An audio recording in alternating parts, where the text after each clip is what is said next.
سهل ان انت نعمله. واحنا نقدر مع الدكتور حمدي ولا يشوف من الساده القائمين على التدريس عندهم ما هي متطلبات السوفت وير الخاصه المطلوبه ككل في كل ما تصبو اليه انفسكم، سواء مقررات دراسيه او حتى هوايات وانشطه لتعلم الطلاب، ونجيب السوفت وير كلها ونقدر السوفت وير دي تتحط مطلوبه نحطها على جهازها قبل توريدها ويجيبها لكم محطوطه عليها كل السوفت وير. دي بسيطه جدا.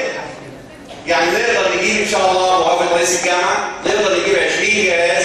قولوا لنا كل غير السوفت وير العاديه الاوبريتنج سيستمز والكلام ده كله، نقدر حضرتك قولوا لنا كل السوفت وير اللي انتم بتستعملوها بكثره واللي انتم تنشدوها نحطها. تسأل ضرورة المطلب الأول. الناس عايزة تناقش تطورها أعضاء هيئة التدريس. لو كان بعد إذن كل الخطوات دي ممكن تتحقق.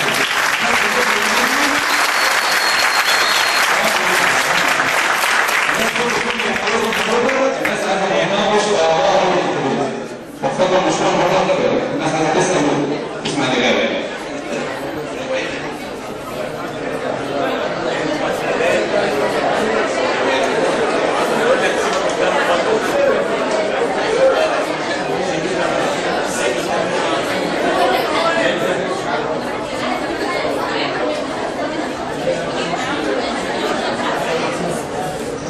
إذا مسألة الأتوبيس وتطوير المعامل والكلام ده كلام ملوش لازمة،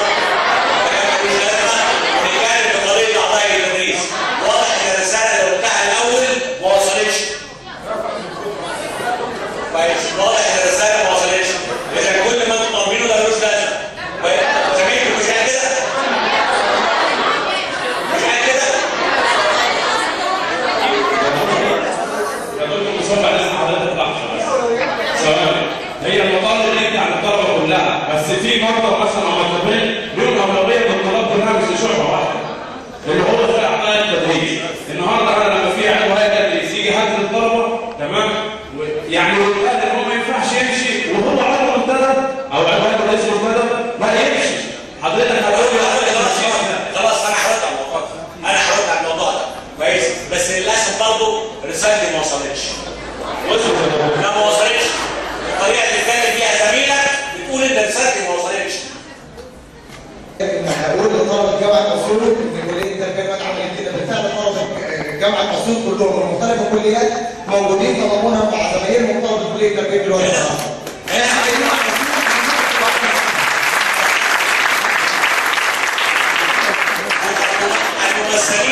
الممثلين طلاب جامعه اسيوط موجودين معايا. الممثلين من كليات جامعه اسيوط موجودين معانا. اهلا وسهلا بكم، ودي خطوه ايجابيه ممتازه ان انتم شاركتونا الحضور الالواني لنقل شارع داخل الجامعه للطلاب. لكن انا شخصيا فخور بهذه التجربه عامه وعسى تستطيعوا نقلها الى كل طلاب جامعه اسيوط. ان شاء الله يا دكتور هشام. بس انا عايز اسالك حضرتك في نقطتين حضرتك ذكرتهم. اول نقطه لما ابتديت حضرتك بالنقطه تحت فوق اللي حضرتك عملت موضوع المعامل. موضوع المعامل ده يعني من الاختصاصات اللي عملتها هو النقطه الفنيه بتاعت المعامل. ما كانش الموضوع اي ابداع وجود حضرتك شخصيا. كان ممكن عميد الكليه هنا يطلب وجود المعامل وكان ممكن يعدلها ويرفع طلبها على حضرتك وحضرتك هتبقى تعمل فيه تاثير. لكن موجود حضرتك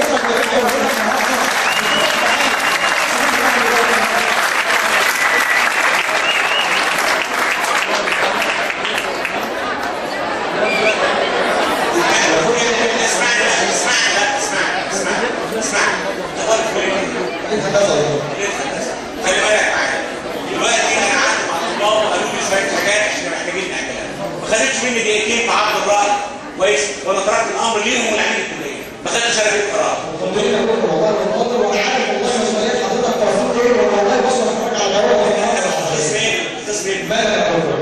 انت عارف انا قاعد مع الطلاب تحديد كام ساعه معايا؟ كنت معاهم. اكيد طبعا. برافو عليك. جوال. بس انا هقول لحضرتك هنا عندي مشكله معينه كان ممكن مشاكل حضرتك اتكلمنا دلوقتي فيها في دقيقتين نحلها العميد بعدين. لكن حضرتك كلهم دلوقتي مربعين على اعضاء التدريس. خلاص. عشان يا دكتور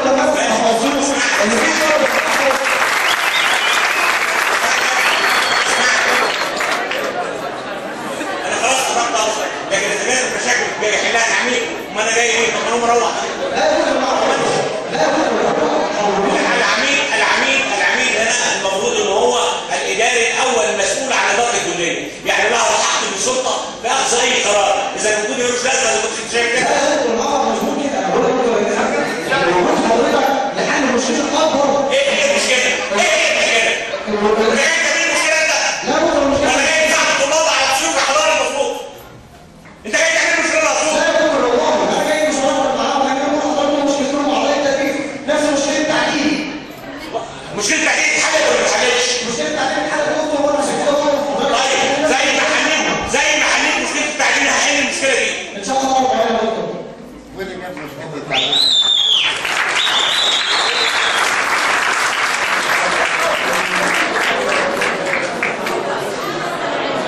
كلام الاب الكبير، المفروض الاب اي واحد مننا كعضو اي تدريس عليه دور الاب. انا ولي امر جاي من فرح رسالتك ونعتذر ومشكرين لحضور السنه.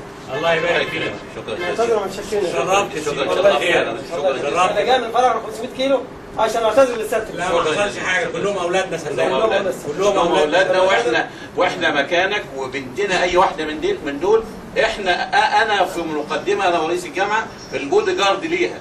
احنا لازم نحميها زي اي حد، سواء من لفظ سواء من فعل وسواء من تقديم خدمه لها، احنا خدام له. العفو يا باشا، انتوا اساتذتنا كلنا واحنا متشكرين وبنعتذر جميعا. انا بعتذر من جامعه الفتره كل ما نتمناه لابنائنا دول ان يكونوا جيلا افضل مننا. ان شاء الله. ان شاء الله. اولادنا لازم انتوا تبقوا جيل احسن مننا، ولن يتاتى بالانفعال والخطا، ولن يتاتى ان نعدي حدود معينه فيما تعلمناه من اعراف وعقائد وقيم دينيه كمان.